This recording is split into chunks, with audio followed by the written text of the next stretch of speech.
আপনাকে প্রচার করতে হবে। প্রথমে আগে কি কাজ? প্রচার। তাহলে প্রচার যদি আমরা আমাদের থিওরি অনুযায়ী অনলি 2 জন মানুষ, কয়জন মানুষ? 2 জন মানুষকে যদি আমরা ডেইলি দাওয়াত দেই তাহলে আমাদের মাসে কয়জন? কয়জন ভাই? 60 জন।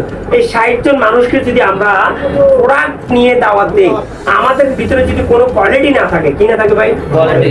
মনে করেন আমাদের কোনো একবারে প্রেজেন্টেশন করার জন্য কোনো কিছু নেই, থাকবে কিভাবে? আপনি তো এটার জগতে আগে ছিলেন না, আগে তো ছিলেন না এই জগতে, এখন আপনার এর ভিতরে নেই, আপনার নতুন, একবার কিছু জানেন না, খালি আপনাদের থেকে একটা প্রস্তুতি নিচ্ছেন, প্রোডাক্ট আছে, প্রোডাক্ট নিয়ে মানুষকে দাওয়াত দিচ্ছেন।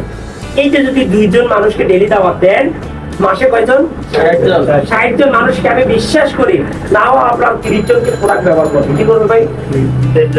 একটা প্রোডাক্ট হলে ব্যবহার করবে, কেন আমাদের এই মানের প্রোডাক্ট আছে, কেন আমাদের 1 টাকা 2 টাকা দামেরও প্রোডাক্ট আছে, 10 টাকা 20 টাকা 50 টাকা 100 টাকা 1000 টাকা দামের প্রোডাক্ট আছে। কিন্তু ওই প্রোডাক্টটা কিন্তু না যে প্রোডাক্টটা ফ্যান ফ্রিজ টিভি এগুলো কষ্ট হইতো, তাহলে আমরা 2 জন ধরতাম, কয়জন ধরতাম? কিন্তু আমার গবেষণায়, আমার প্র্যাকটিক্যালি জীবনে আপনি যদি সেম এই 2 ঘন্টা কাজ করেন, 60 জন মানুষ থেকে আপনি 30 জন মানুষকে কি ব্যবহার করতে পারবেন?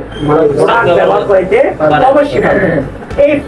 এই 30 জন মানুষকে আপনি 2 ঘন্টা শ্রম দিয়ে এই 30 জন মানুষ থেকে অনলি আপনার, যদি আপনি ঠিক মতো 30 জন মানুষকে নার্সিং করতে পারেন, ওখানের ভিতরে আপনি 5 জন লিডার পাবেন। কয়জন লিডার? 5 জন।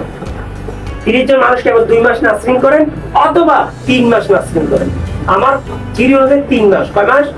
3 মাস। আপনি না হলো ওই 30 জনের ভিতরে ফার্স্টটা কিভাবে আপনার মতো অ্যাক্টিভ লিডার পাবেন। তাহলে আপনার মতো অ্যাক্টিভ লিডার যদি কাজ করে, সেম আপনি যত 30 জনকে প্রোডাক্ট ব্যবহার করেন, ওই 5 জন মানুষও কতজন ব্যবহার করবে? 30 জন। তাহলে 5 30 এ কত?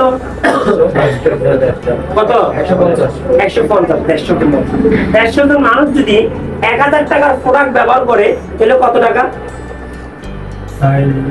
1 লক্ষ টাকা। কত টাকা? 1,50,000 টাকা আপনার সেলস একটা টিম থেকে চলে আসে। ওই 1,50,000 টাকা যে সেলস আপনি আনেন, ওই 3 মাস পরে 90 দিন পরে আপনার ইনকাম কি 20,000 টাকা থাকবে না? কি বলে থাকবে? তাহলে 20,000 টাকা থাকলে আপনি যদি এই ব্যবসাটা বুঝে যান, যদি শিখে যান, যদি মানেন, আপনার ভিতরে কি কোনো অজুহাত থাকতে পারে? তাহলে আপনার অজুহাত এই ব্যবসার জন্য আসবে কেন? এই ব্যবসাটা আপনি বুঝান নাই, আপনার আপলাইন আপনাকে বুঝাইতে পারে নাই, এটাই আমাদের ব্যর্থতা। এটাই কি?